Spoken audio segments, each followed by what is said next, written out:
Hi ಎಲ್ಲರಿಗೂ ನಮಸ್ಕಾರ. Lucknow Super Giants versus Mumbai Indians ಗೆಲ್ಲಬಹುದಾಗಿದ್ದ ಪಂದ್ಯವನ್ನು ಸೋತ ನಂತರ ಮುಂಬೈ ಇಂಡಿಯನ್ಸ್ ತಂಡದ ನಾಯಕ ಹಾರ್ದಿಕ್ ಪಾಂಡ್ಯ ಏನೆಲ್ಲ ಮಾತನಾಡಿದರು, ತಿಲಕ್ ವರ್ಮಾ ಬಗ್ಗೆ ಹೇಳಿದ್ದೇನು, ಇದರ ಬಗ್ಗೆ ಸಂಪೂರ್ಣ ವಿವರಣೆಯನ್ನು ಈ ಒಂದು ವಿಡಿಯೋದಲ್ಲಿ ತಿಳಿಸ್ಕೊಡ್ತಾ ಹೋಗ್ತೀನಿ. ಇದಕ್ಕಾಗಿ ವಿಡಿಯೋನ ಸಂಪೂರ್ಣವಾಗಿ ನೋಡಿ.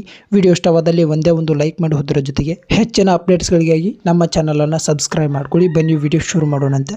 ನಿನ್ನೆಯ ಪ್ರಮುಖ ಪಂದ್ಯ Lucknow Super Giants versus Mumbai Indians. ಈ ಒಂದು ಪಂದ್ಯದ ಟಾಸ್ ಗೆದ್ದಿದ್ದು ಮುಂಬೈ ಇಂಡಿಯನ್ಸ್ ಅವರು ಮೊದಲು ಬೌಲಿಂಗ್ ಅನ್ನು ಆಯ್ಕೆ ಮಾಡಿಕೊಂಡ್ರು. ಇದರಂತೆ ಬ್ಯಾಟಿಂಗ್ ಮಾಡಿದಂಥ ಲಕ್ನೋ ಸೂಪರ್ ಜೈಂಟ್ಸ್ ಅವರು ತಮ್ಮ ನಿಗದಿತ 20 ಓವರ್ಗಳಲ್ಲಿ 2 ವಿಕೆಟ್ಸ್ಗಳನ್ನು ಕಳ್ಕೊಂಡು 203 ರನ್ಸ್ಗಳನ್ನು ಕಲೆ ಹಾಕಿದ್ರು. ಈ ಗುರಿಯನ್ನು ಬೆನ್ನತ್ತಿದಂಥ ಮುಂಬೈ ಇಂಡಿಯನ್ಸ್ ಅವರು ಈ ಒಂದು ಪಂದ್ಯವನ್ನು ಆರಾಮಾಗಿ ಗೆಲ್ಲಬಹುದಾಗಿತ್ತು. ಆದರೆ ಇಲ್ಲಿ ತಿಲಕ್ ವರ್ಮಾರವರ ಬ್ಯಾಟಿಂಗ್ನಿಂದಾಗಿ ಪಂದ್ಯವನ್ನು ಸೋತರು ಅಂತಾನೆ ಹೇಳ್ಬೋದು. ತಿಲಕ್ ವರ್ಮಾ 23 ಎಸೆತಗಳಿಗೆ ಕೇವಲ 25 ರನ್. ಇಲ್ಲೇನೆ ಮುಂಬೈ ಇಂಡಿಯನ್ಸ್ ತಂಡದವರ ಮ್ಯಾಚ್ ಹೋಯಿತು ಅಂತಾನೆ ಹೇಳ್ಬೋದು. ನಂತರ ಮಾತನಾಡಿದಂಥ ಹಾರ್ದಿಕ್ ಪಾಂಡ್ಯ ಏನೆಲ್ಲ ಹೇಳಿದ್ರು ಅಂತ ನೋಡೋದಾದ್ರೆ, ಇವತ್ತಿನ ಪಂದ್ಯದಲ್ಲಿ ಬೌಲಿಂಗ್ ಸಖತ್ತಾಗಿತ್ತು, ಜೊತೆಗೆ ಫೀಲ್ಡಿಂಗ್ ಕೂಡ ಅಷ್ಟೇ ಎಫರ್ಟ್ನಿಂದ ನಮ್ಮ ತಂಡದವರು ಮಾಡಿದ್ರು. ಬ್ಯಾಟಿಂಗ್ನಲ್ಲಿ ಸೂರ್ಯಕುಮಾರ್ ಯಾದವ್ ಒಳ್ಳೆಯ ಸ್ಕೋರನ್ನು ಕಲೆ ಹಾಕಿದ್ರು. ನಾನು ಕೂಡ ಬ್ಯಾಟಿಂಗ್ನಲ್ಲಿ ನಾಟ್ಔಟ್ ಪ್ಲೇಯರ್ ಆಗಿ ಉಳಿದುಕೊಂಡಾಗಲೇ ಪಂದ್ಯ ಮುಗಿದೋಯ್ತು.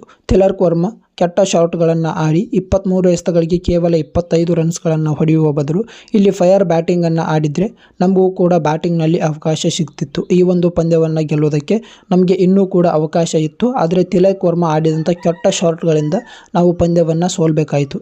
ಇಂಥ ಕೆಟ್ಟ ಶಾಟ್ಗಳನ್ನು ಯಾಕೆ ಆಡಿದರು, ಪಂದ್ಯವನ್ನು ಗೆಲ್ಲೋದಕ್ಕೆ ಅಂಥ ದೊಡ್ಡ ಸ್ಕೋರ್ ಬೇಕಾದಾಗ ಇಂಥ ಬ್ಯಾಟಿಂಗ್ ಬೇಕಿತ್ತ ಅನ್ನೋದು ಅವರಿಗೇನೆ ಪ್ರಶ್ನೆ ಆಗಬೇಕು, ಅವರಿಗೇನೆ ತಿಳಿಬೇಕು ಅಂತ ಇಲ್ಲಿ ಹಾರ್ದಿಕ್ ಪಾಂಡ್ಯ ಅವರು ಮಾತನಾಡಿದರು. ವೀಕ್ಷಕರೇ, ನಿಮ್ಮ ಪ್ರಕಾರ ಲಕ್ನೋ ಸೂಪರ್ ಜೈಂಟ್ಸ್ ವಿರುದ್ಧದ ಈ ಒಂದು ಪಂದ್ಯವನ್ನು ಮುಂಬೈ ಇಂಡಿಯನ್ಸ್ ತಂಡ ಸೋಲುವುದಕ್ಕೆ ಪ್ರಮುಖ ಕಾರಣ ಯಾರು ಅನ್ನೋದನ್ನು ಕಮೆಂಟ್ ಬಾಕ್ಸ್ನಲ್ಲಿ ಕಮೆಂಟ್ ಮಾಡಿ. ವಿಡಿಯೋ ಇಷ್ಟವಾದಲ್ಲಿ ಒಂದೇ ಒಂದು ಲೈಕ್ ಮಾಡಿ ಹೋದರ ಜೊತೆಗೆ ಹೆಚ್ಚಿನ ಅಪ್ಡೇಟ್ಸ್ಗಳಿಗಾಗಿ ನಮ್ಮ ಚಾನಲನ್ನು ಸಬ್ಸ್ಕ್ರೈಬ್ ಮಾಡ್ಕೊಳ್ಳಿ. ಧನ್ಯವಾದ.